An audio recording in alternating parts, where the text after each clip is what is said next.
স্রষ্টা বলেছেন, তুমি যাকেই আমার চেয়ে বেশি ভালোবাসবে আমি তাকেই তোমার কাছ থেকে দূরে নিয়ে যাব এবং তোমাকে একা করে রাখব।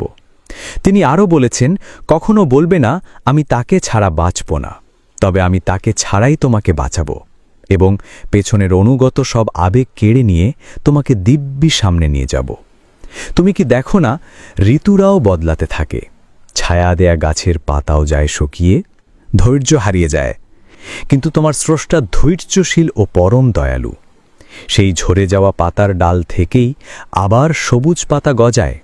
তুমি কি দেখো না তোমার স্রষ্টার এই নিদর্শন?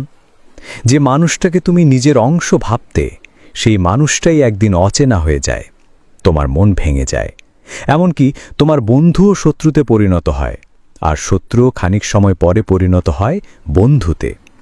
যে মানুষটাকে নিজের জীবনের চেয়েও বেশি ভালোবাসতে, সেও প্রতারণা করে।